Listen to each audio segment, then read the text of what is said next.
ನಮಸ್ಕಾರ ಸ್ನೇಹಿತರೆ, ಹೇಗಿದ್ರೆ ಎಲ್ಲರೂ ಚೆನ್ನಾಗಿದ್ರೆ ಅನ್ಕೊಳ್ಳಿ ಸ್ನೇಹಿತರೆ.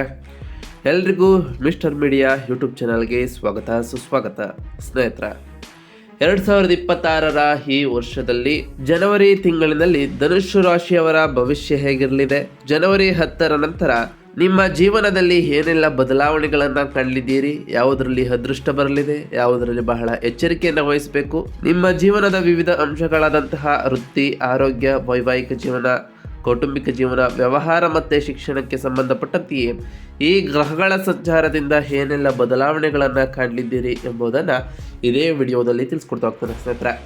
ಆದ್ದರಿಂದ ವಿಡಿಯೋನ ಸ್ಕಿಪ್ ಮಾಡದೆ ಇಲ್ಲಿಂದ ಕಂಪ್ಲೀಟಾಗಿ ನೋಡ್ತಾ ಬನ್ನಿ. ಸ್ಕಿಪ್ ಮಾಡಿ ವಿಡಿಯೋನ ನೋಡೋದ್ರಿಂದ ಅಷ್ಟು ಇನ್ಫಾರ್ಮೇಷನ್ ಅರ್ಥ ಆಗೋದಿಲ್ಲ ಸ್ನೇಹಿತರೆ. ಸೊ ಫಸ್ಟಿಂದ ಎಂಡ್ ತನಕ ವಿಡಿಯೋನ ವಾಚ್ ಮಾಡಿ, ಹಾಗೆ ವಿಡಿಯೋಗೆ ಒಂದು ಲೈಕ್ ಮಾಡಿ ಸ್ನೇಹಿತರೆ. ಚಾನಲ್ನ ಸಬ್ಸ್ಕ್ರೈಬ್ ಮಾಡ್ಕೊಂಡಿಲ್ಲ ಅಂದರೆ ಸಬ್ಸ್ಕ್ರೈಬ್ ಮಾಡ್ಕೊಳ್ಳಿ. ಸಬ್ಸ್ಕ್ರೈಬ್ ಮಾಡಿಕೊಂಡು ಪ್ರತಿನಿತ್ಯ ವಿಡಿಯೋ ವಾಚ್ ಮಾಡ್ತಿರೋರಿಗೆ ಥ್ಯಾಂಕ್ ಯು ಸೊ ಮಚ್. ಇನ್ನು ತಡ ಮಾಡೋದು ಬೇಡ ಸ್ನೇಹಿತರೆ, ಜನವರಿ ತಿಂಗಳ ಗ್ರಹ ಸಂಚಾರದ ವಿಚಾರಕ್ಕೆ ಬಂದುಬಿಡೋಣ.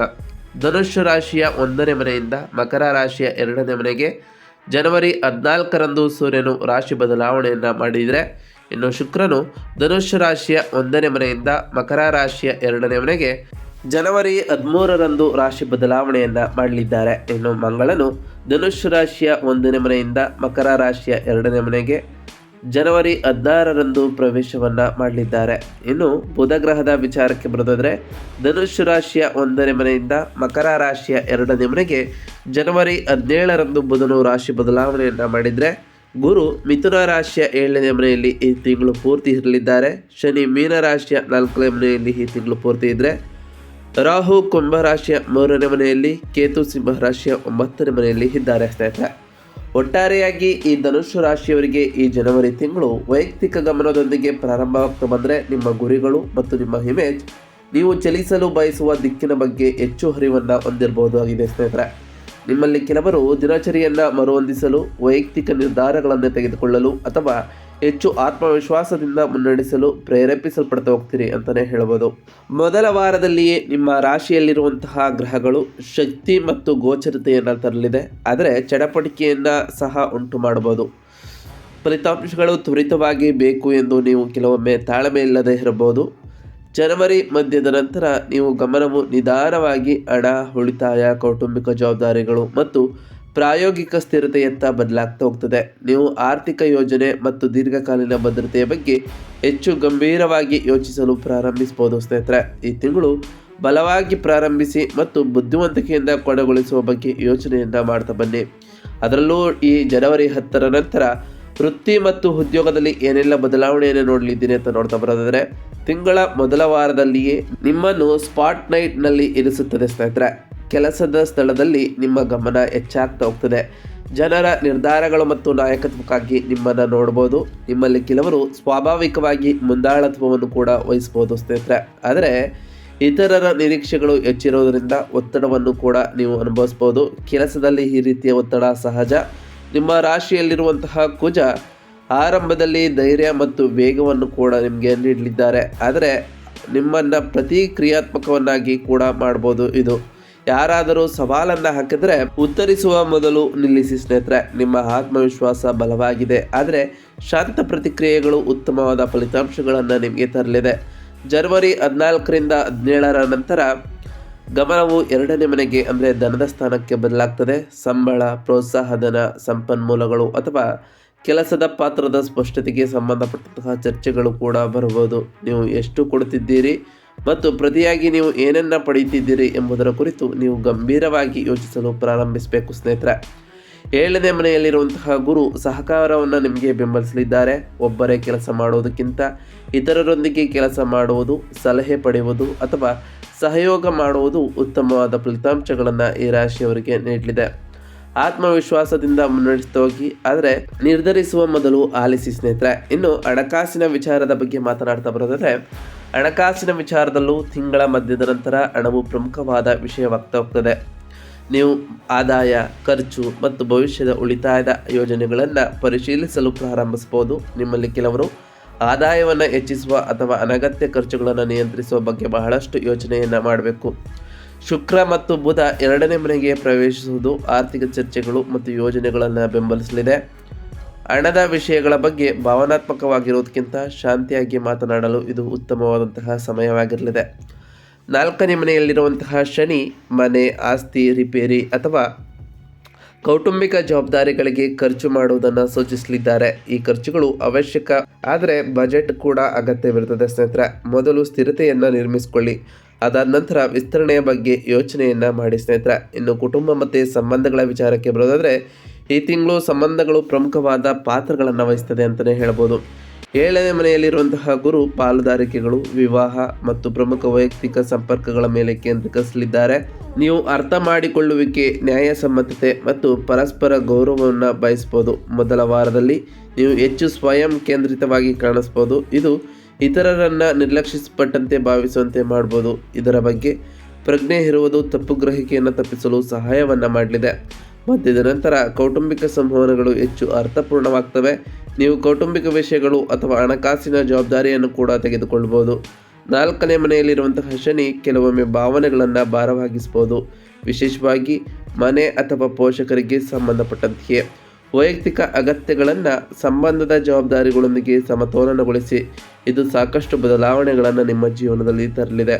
ಇನ್ನು ಆರೋಗ್ಯದ ವಿಚಾರಕ್ಕೆ ಬರೋದಾದರೆ ಆರೋಗ್ಯದಲ್ಲಿ ಮೊದಲ ವಾರದಲ್ಲಿಯೇ ಶಕ್ತಿಯ ಮಟ್ಟ ಹೆಚ್ಚಾಗಿರ್ತದೆ, ಆದರೆ ಚಡಪಡಿಕೆ, ನಿದ್ರೆ ಅಥವಾ ಜೀರ್ಣಕ್ರಿಯೆಯ ಮೇಲೆ ಪರಿಣಾಮವನ್ನು ಬೀರ್ಬೋದು. ಅತಿಯಾದ ಕೆಲಸ ಅಥವಾ ವಿಶ್ರಾಂತಿಯನ್ನು ಬಿಡುವುದರಿಂದ ಆಯಾಸವೂ ಕೂಡ ಉಂಟಾಗ್ಬೋದು. ತಿಂಗಳ ಮಧ್ಯದ ನಂತರ ಆಹಾರ ಕ್ರಮದ ಬಗ್ಗೆ ಗಮನವನ್ನು ಕೊಡ್ತಾ ಬನ್ನಿ. 2ನೇ ಮನೆಯಲ್ಲಿರುವಂತಹ ಕುಜ ಮತ್ತು ಸೂರ್ಯ ಆಹಾರ ಪದ್ಧತಿ ಅನಿಯಮಿತವಾಗಿದ್ದರೆ ಗಂಟಲು ಸಮಸ್ಯೆ, ಅಸಿಡಿಟಿ ಅಥವಾ ದೇಹದಲ್ಲಿ ಉಷ್ಣತೆಯನ್ನು ಕೂಡ ಉಂಟು ಮಾಡೋದು. ಆದ್ದರಿಂದ ಬಹಳ ಎಚ್ಚರಿಕೆಯಿಂದ ಇರಿ. ನಿಮ್ಮ ದೈನಂದಿನ ಜೀವನದಲ್ಲಿ ವ್ಯಾಯಾಮ ಮತ್ತು ಧ್ಯಾನವನ್ನು ಕಡ್ಡಾಯಗೊಳಿಸಿ ಸ್ನೇಹಿತರೆ. ಹಾಗೆಯೇ ನಿಯಮಿತವಾಗಿ ಊಟ ಮಾಡಿ.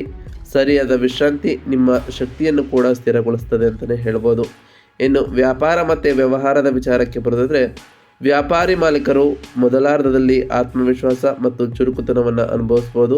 ನೀವು ದಿಟ್ಟ ನಿರ್ಧಾರಗಳನ್ನು ತೆಗೆದುಕೊಳ್ಬೋದು ಅಥವಾ ಹೊಸ ಆಲೋಚನೆಗಳನ್ನು ಕೂಡ ಪ್ರಾರಂಭಿಸ್ಬೋದು. ತಿಂಗಳ ಮಧ್ಯದ ನಂತರ ಆರ್ಥಿಕ ಯೋಜನೆ ನಿರ್ಣಾಯಕವಾಗ್ತಾ ಹೋಗ್ತದೆ. ಬೆಲೆ ನಿಗದಿ, ಲಾಭಾಂಶ ಮತ್ತು ದೀರ್ಘಕಾಲೀನ ಸಮರ್ಥನೀಯತೆ ಮೇಲೆ ಗಮನವನ್ನು ಹರಿಸ್ತಾ ಬನ್ನಿ ಸ್ನೇಹಿತರೆ. ತಾಳ್ಮೆಯಿಂದ ನಿರ್ವಹಿಸಿದರೆ ಪಾಲುದಾರಿಕೆಗಳು ಮತ್ತು ಗ್ರಾಹಕರ ಚರ್ಚೆಗಳು ಅವಕಾಶಗಳನ್ನು ತರಲಿದೆ ಅಂತಲೇ ಹೇಳ್ಬೋದು. ಈ ರಾಶಿಯವರು ಅಲ್ಪಾವಧಿಯ ಲಾಭಕ್ಕಿಂತ ದೀರ್ಘಕಾಲೀನ ಲಾಭದ ಬಗ್ಗೆ ಹೆಚ್ಚು ಯೋಚನೆಯನ್ನು ಮಾಡಬೇಕಾಗಿರಲಿದೆ.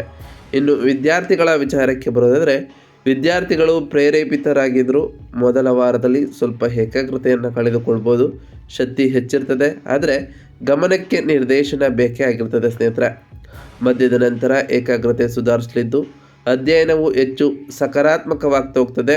ಶಿಕ್ಷಕರು ಅಥವಾ ಮಾರ್ಗದರ್ಶಕರಿಂದ ಮಾರ್ಗದರ್ಶನದ ಸಹಾಯವೂ ಕೂಡ ಸಿಗಲಿದೆ ಸ್ನೇಹಿತರೆ.